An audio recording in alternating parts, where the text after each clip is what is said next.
Aye, listen, that's for not passing to me in the 23rd minute, you pagan.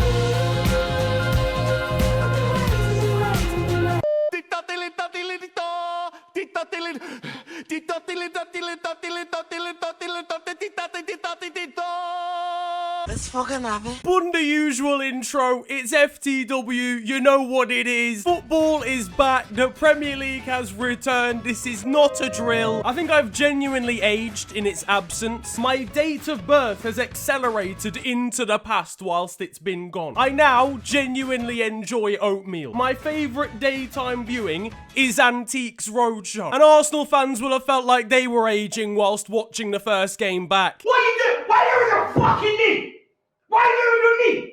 Why you even need, bro? Rather predictably, Manchester City brushed aside their North London opposition to take a 3-0 victory at the Etihad. And I'm not gonna lie, things were going pretty well for Arsenal until the entire of 2020 encapsulated into one defender had to be brought onto the pitch. Imagine waiting 3 months for football to come back, only for David Luiz to attempt to thrust his ball sack towards the ball in an attempt to get it clear. That mistake allowed Raheem Sterling to go through on goal just before half-time and open his account for the year, before David Luiz then brought down Riyad Mahrez, not only giving away a penalty, but also getting himself red-carded in the process. The man genuinely defends as if a random number generator decides his next move. Mikel Arteta openly expressed the fact he didn't even want him to play. He came off the bench, and he still it. We've got an in-depth look at his heat map here, actually. I'm convinced he's a secret agent. He's MI6, he's coming from Chelsea, and he's trying to do the job for them still. Either that or he is just genuinely incapable. I can only imagine his response when he's actually asked to defend. Now, the only reason he had to enter the fray in the first place was because of a flurry of injuries for Arsenal at the start of the game. I think they took the NHS kit sponsorship just a little bit too seriously. 3 more games, and that squad could fill an entire intensive care unit. Obviously, it was one of the first Premier League games back behind closed doors. Manchester City felt very inventive, having a big screen so that fans could appear in a Zoom call. They couldn't even get enough fans for that, and that probably sums it all up, really. But it wasn't the very first game back. That came in the form of Sheffield United up against Aston Villa. Now, typically, after 3 months away from the beautiful game, this one was an extremely dull 0-0. Now, the crucial story from this game was the fact that Sheffield United should have had a goal at the end of the first half, where Villa goalkeeper Nyland appeared to bring the ball into his own net, but the referee's watch didn't go off, and so play continued even though it clearly gone in. I mean, you've got to question whether the ref was even wearing the right watch in the first place. Oh, lovely, that's my 10,000 steps for today done. I mean, you can tell that it's in here. The guy's pretty much fallen asleep in the side netting, though these are the official screenshots given out by Hawkeye, so I don't know whether we can really argue with it. Turns out they genuinely just forgot to switch goal line technology on. Right, so just making sure you've got everything here. You've brought the footballs. Yep. You've got the masks for the officials. Yep, got that. All right, safe. Is there anything else you can think of? Hi, Michael. Listen, I'm pretty sure you've forgotten something here. If you just think about it long enough, I'm pretty sure. If we're all done here, I'll just go grab the footballs that are currently sat on the goal line. Listen, man, shut up. I'm trying to think here. How do you forget to switch the goal line technology on? Is that not one of the most imperative things you can have? Did you put it on furlough or something? The fans behind the goal must have been absolutely screaming. Wow, I mean, okay, no, they weren't. Sky Sports were using fake fan noise for the games, and there was the occasional point at which they would probably get it wrong.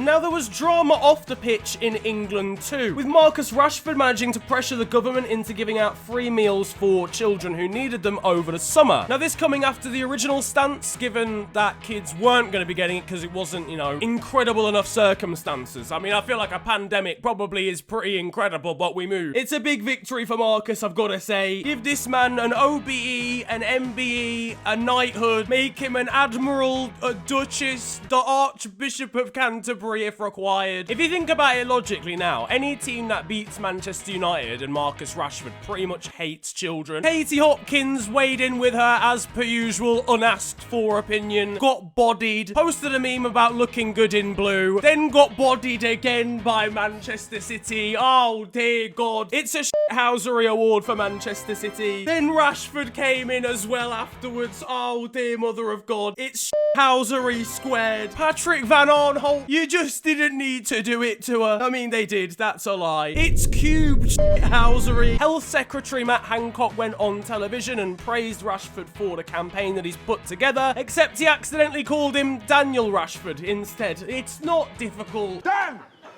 Dan! No, he's not seeing me. I'll get him later.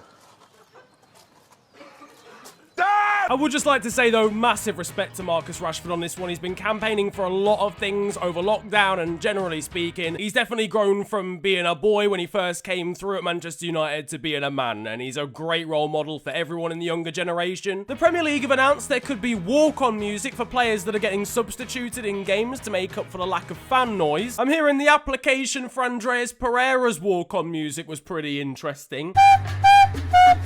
Games are restarting, obviously, in the Premier League over the coming weeks, and one Bournemouth fan is still looking for tickets to watch his team play. I don't know who's going to break the bad news to him here, but UEFA have announced the Champions League will be returning in August in a new condensed format in Lisbon, where games are going to be played over an extremely short period of time. I don't know how that's actually going to work yet. See, this is the reason Liverpool got eliminated. They could see this happening, and they didn't want to be involved, you know. It's a stress on the players and fitness and stuff.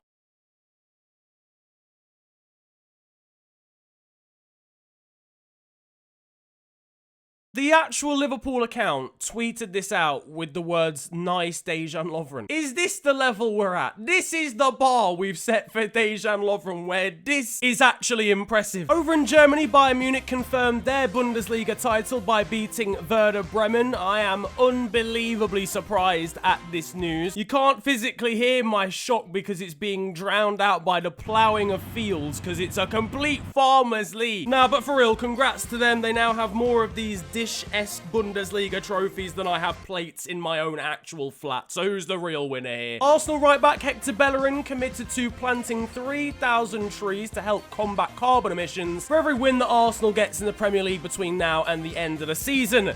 So that's going to be 0 trees getting planted. Over in Spain, and La Liga is officially back, and so is Lionel Messi, which has led to some very questionable attempts to stop him. This, I cannot lie, does not look very legal. Madrid and Barcelona started off well. Meanwhile, over at Alaves, their goalkeeper appears to have forgotten the laws of the game in the time away. And over at Sevilla, they've CGI'd the fans into a complete block in the stands. They look like a parallelogram. They probably need some kind of medical attention.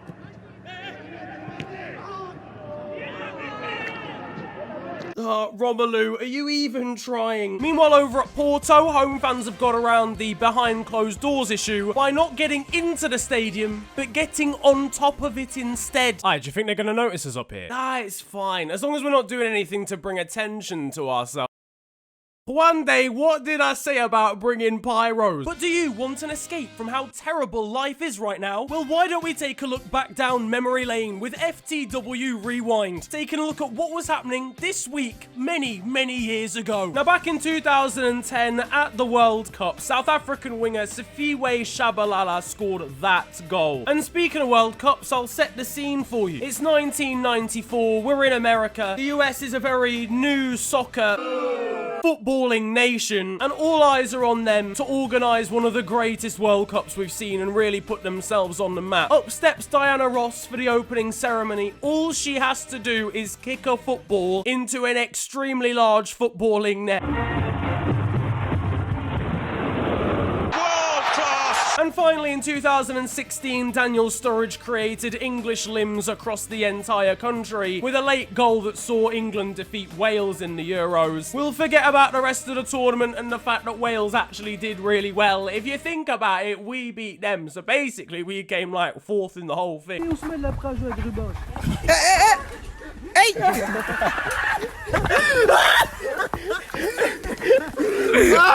Back to England now, and veteran goalkeeper Rob Green is, listen.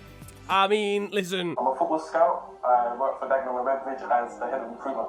Oh, nice. Yeah, so I'm looking for the next Messi, Ronaldo, Aston I don't know if Messi and Asombalonga are on the same level, to be honest with you, big man. And over in Turkey, Trabzonspor striker Alexander Sorloth saw one of the opposition coaches getting a little bit lippy. I am gonna slap this Donny into next Tuesday. The reaction is priceless, but the Shithousery is golden. It's yet another award, this time for the Norwegian striker.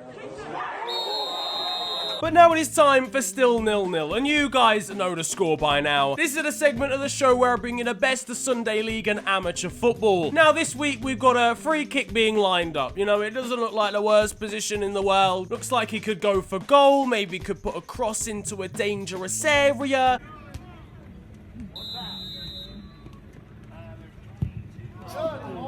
Or he could use the ball to assassinate a pigeon 1,400 feet in the air. That works as well. On to the weird stuff now. First of all, the Queen looks as if she's being snapped in a full squad picture for Blackpool. Former adult star Mia Khalifa decided to put together her dream Premier League 11 ahead of the restart. I'm assuming she's looking for wingers that are gonna drift and come inside. And finally, ex-BOCA Juniors star Guillermo Moreno has claimed that he was once late to training because he was abducted by aliens. Yep, it wasn't the fact that his car broke down or he slept through his alarm or anything like that. No, just jumped straight to the conclusion. Aliens came down, sniped him off the pavement. Apparently he explained it to one of his teammates who, for some reason, I don't know why, took his word as gospel, purely because he wasn't usually late to training. Just because the man's not usually late does not mean he was abducted by aliens, big man. And on that extraterrestrial note, that is going to be it for football this week. Now, I've recorded this video pretty much straight after the Manchester City game, so it's worth noting I have no idea about the condition of Eric Garcia. It looked like a pretty horrible injury. My thoughts and prayers are with him. Hopefully he gets well soon, but again, I haven't heard anything on that news. Hopefully by the time the video is out, there is at least some positivity on that one. Now, if you have enjoyed this video, feel free to slap a like on it, and of course, subscribe if you are new to the channel. You can also follow me on social media. It is at the official FNG on Twitter and on Insta. But it's been a pleasure ranting at you guys today. Have a wonderful day.